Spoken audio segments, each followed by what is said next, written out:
Good morning, Lucinda. Welcome to this podcast with Soft UK. So I'm Kate Hart, and I'm the Communications Officer for Soft. And we're really pleased to be chatting to you this morning to hear more about Leo's story. So welcome. Thank you. So could you start by just telling us a bit more about Leo and I suppose the pregnancy and when you first realized, what was happening, please?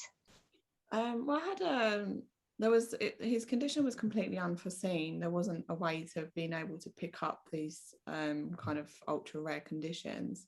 My pregnancy was pretty smooth, same as labour. I didn't really have any concerns, but the first time we kind of realised that there was an issue was a few hours after Leo was born. But yeah, the whole pregnancy, I went through all my scans and the tests that they run, and nothing came back, nothing flagged up. So I did go to hospital a couple of times because I didn't feel him moving. And actually the last time that I did go to the hospital because I couldn't feel him moving, I actually went into labour in hospital. So Wow. while I was in the waiting room. So but yeah, there were, other than that, like there was just a couple of days when I just didn't feel him moving as much. Yeah. And midwife always says like it's just best to go and get it checked out. So I did go back up to hospital a couple of times to get him just a few observations. They put the strap around your belly to hear the heartbeat and do an ultrasound, and everything even then came back saying that he was fine. So it wasn't until he was born until we realized that there was something going on. And even when he was born, he like I held him when he was first born, and then they take him away to do like their little checks, and when they handed him back to me, he was swaddled, and he was swaddled then for a little bit. So I didn't actually realize, no one really realized that there was any issues. And it was only then because his temperature started to drop a little bit, so they always kind of suggest skin to skin is the best way to try to help regulate the baby's temperatures. So we unswaddled him, and then they just laid him on my chest.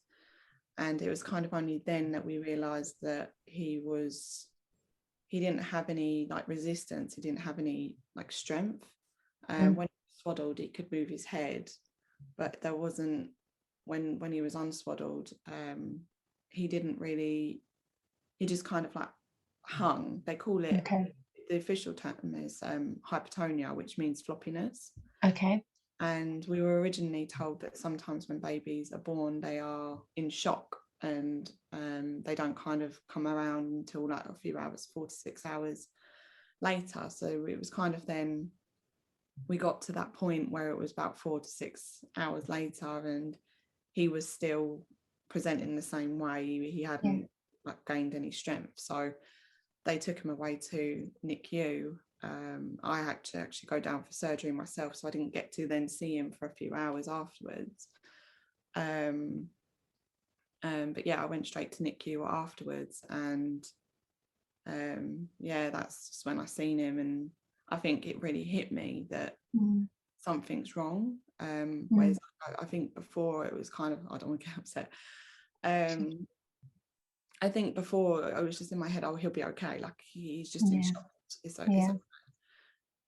And I think seeing him then in the incubator, like in the enclosed incubator, and he had like wires, and it was the first time I seen him, and he had the feeding tube up his nose, and I think that was the first time I really realised that maybe there is something here. Like it's not just it's going to just get better. Yeah, it can't be explained by something ordinary that can just happen. Yeah. So they run more tests on him, like they done an MRI, and they do something, another test that's called an EEG, which is where they attached a whole bunch of kind of probes to his head to monitor his brain waves to make sure that and his MRI initially came back saying that it was fine, they couldn't see any problems, and then his EEG came back fine, that he was showing normal brain activity. But they did say to us that we needed to be transferred to London, to St Thomas's Hospital, because that's where the specialists are, like neurologists. So yeah, when he was 4 days old, we got transferred. He was transferred by an ambulance, and because of COVID, I wasn't allowed to go with him. So my dad followed the ambulance up, and yeah, and then he was in St Thomas's for 3 months, like just over 3 months. And they did all, like, a whole bunch more tests on him. They and they examined his MRI more thoroughly, just because they were more specialised there. And they did find that a part of his brain is underdeveloped, and they said it could be a muscular problem, a nervous system problem, or a genetic problem, but they were kind of always leaning more towards it being a genetic problem. But they said that with genetic testing, it's a very lengthy process to go through, that it could take months to get like results back. But they did tell me that they required my blood, his father's blood, and Leo's blood in order to compare the whole. Like, it's a quicker way of being able to see to find the problem, basically. They got a spelling mistake. And yeah, so we got all of the blood sent off, and within 10 days we had the result, which was really unheard of. Like, St Thomas's were great. Like, they fast-tracked everything for us, and they really done, like, the care that we received and when we were there was great. Fantastic. Lovely, yeah. Yeah, that's when we got the genetic test results back, saying that it was his TBCD gene that was mutated, and it would have been something that had been passed on through myself and his father. Yeah, and it's just unheard of, like, these type of conditions, because they are ultra rare. But yeah, the information that St Thomas's was able to provide for me was limited, just because it is extremely rare and not a lot is actually known about the condition itself. So they kind of told me a rough prognosis of what I could be looking at, or what would potentially happen. But then they did keep it reassuring me that every child with these type, not just this kind of condition, but with these genetic disorders, every child presents themselves slightly differently and handles it completely differently. So they kept saying, like, Leo will tell his story, like, take it day by day. And that's what we see with the trisomy 13 and 18 children and babies. There's such a spectrum, and just because one child has, trisomy 18, doesn't mean they'll be the same as a child with, the same condition. So, and Lucinda, when you're talking about it being so rare, I mean, how rare? Did they give you numbers of, how many children in the world have this condition, or what's your probability of having it? The first time I believe that it was kind of research was back in 2016. Wow. So since 2016 on record, Leo's the 16th baby or child with this condition in the world. Wow, that is incredible. Sure. Okay. So yeah, but currently at the moment there isn't anything medically that can be done. Okay. But with the support surrounding, like, the day-to-day care and like actual comfort and stuff like that for Leo, he falls under so many different medical teams. Sure. Yeah, so the care itself that we have been provided since being discharged, that was kind of set in place while we were still in St Thomas's, like the care package that they provided and set up for us. Like, the support we have from the community is incredible. And we have, like, speech and language that assesses feeding. He comes under physio. We have hydrotherapy every Monday. Yeah, so I have a good support network with for everyone, and he has carers overnight as well, so to give you some respite. yeah, because he can't be left. My mum's got him at the moment. Okay. He can't be left because he has problems breathing. Okay. It is usually only if he falls asleep that's when he has to be hooked up to like his machines. Because so you can't ever be far from him, like I'm always in the room with him. So yeah, he needs someone watching over him at night time, because it's so tough. You can never switch off, you can never relax, you just always have to be on high alert. That must be so exhausting. Yeah, so there always has to be someone in the room with him. So, and yeah, because of overnight he does require his ventilation machine, so he's at risk of, if he vomits, because he's on a nose mask, that he could aspirate and it could go back down his lungs. So he does require someone to watch him when he's on his mask. So yeah, I couldn't do it without the support of no. And Lucinda, how long ago did you get discharged from St. Thomas's? It would have been in June. I think it was mid-June. We would have been discharged. So yeah. Okay. I think it was last week, and I realised that he had been out of hospital now as long as he'd been in hospital. Amazing. Sure. Yeah. So, oh, how lovely that you got to bring him home and have this time with him at home. Yeah. I mean, it's yeah, I'm sure it's nice to be in your own environment and have him home with you. Yeah, I mean, that was something that I didn't think could even maybe happen, because it was so touch and go at some points in hospital, that when he was about 2 weeks old, before we had his diagnosis, that he was so unwell that we weren't sure he was going to make it overnight. And we were taken to a room and were like given options and stuff of what we could do, and 3 options, and like one of them would have been just to remove him from the machinery, helping him, and like just and like that's just obviously was never an option in my mind. Yeah, of course. We were then given an option to, like, if we wanted to not bring him home, to just bring him straight to a hospice and stuff. Like it was, I can't even explain what it was like to go through. Yeah, so bringing him home wasn't even something that I thought was possible at some points. Yeah, especially because you didn't have that time during pregnancy to prepare. There was no prenatal diagnosis. You had no, it was a complete surprise, came out of nowhere. So I can imagine now being faced with all these options and all the situation at a time when you were just expecting a normal baby, a healthy baby that you'd be able to bring home a day or two later. Must have been so hard. Yeah. But, sure. It's good to have him back now. I'm sure. And it sounds like, you're being well supported by, like you say, the medical teams and your family around you. So that's great to hear.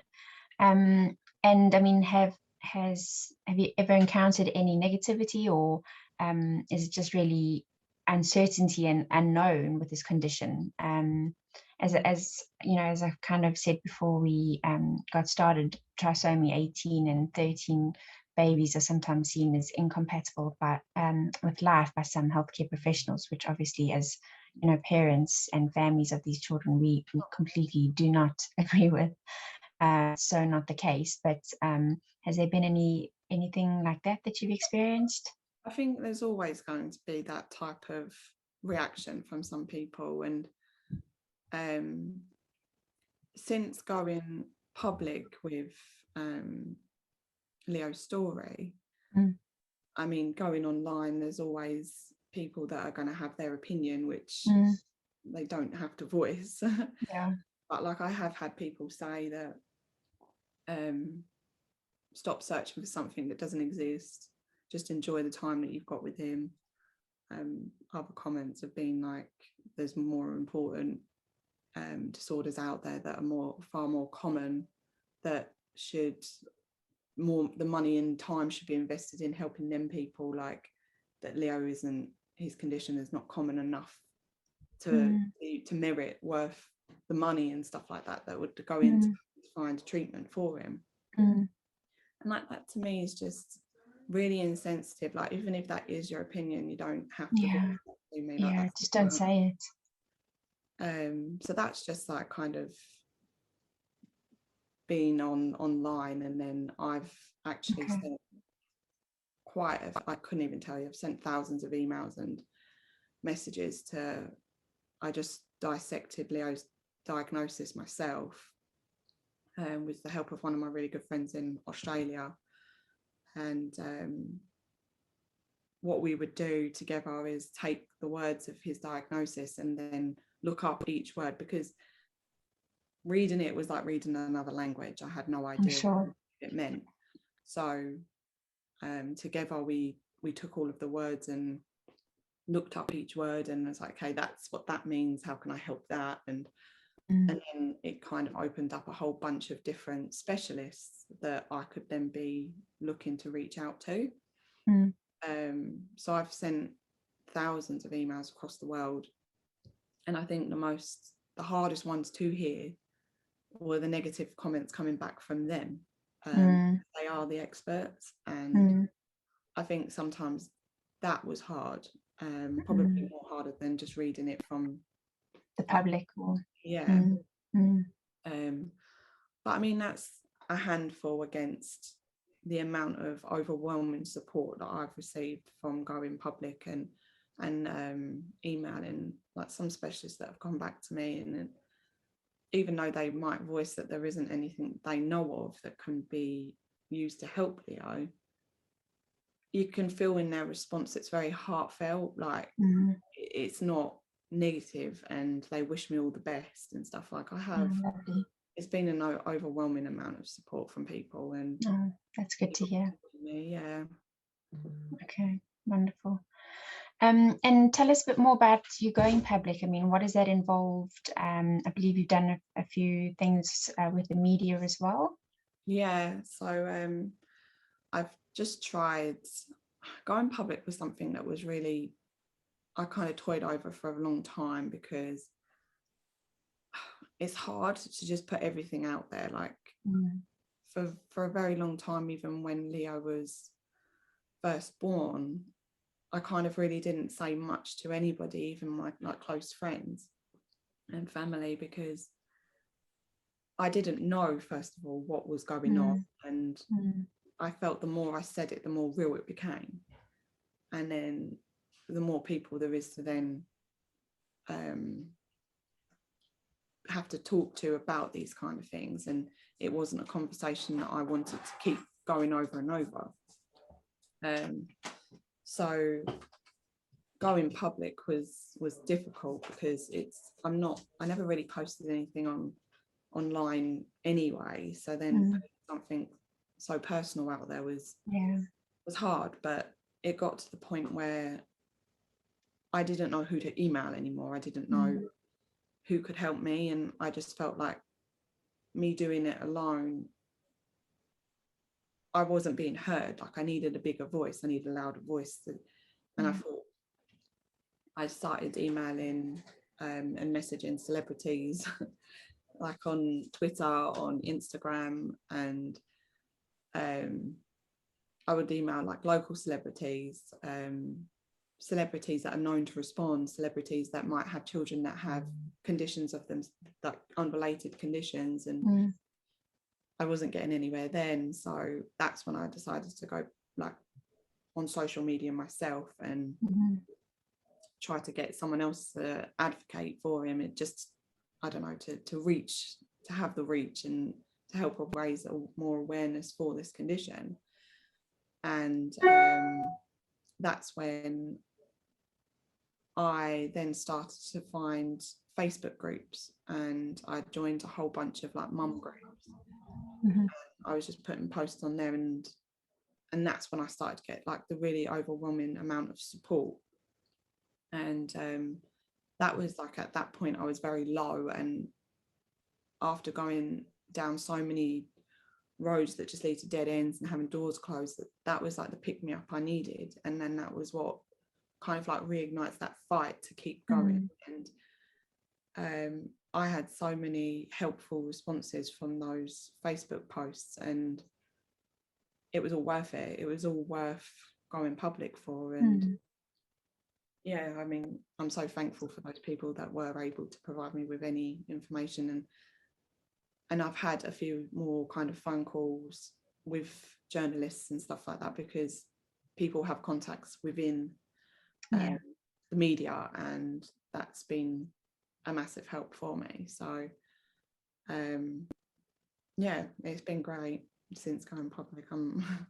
Sounds like it was worth putting yourself out there, because you received a positive response and some good support. That's wonderful to hear.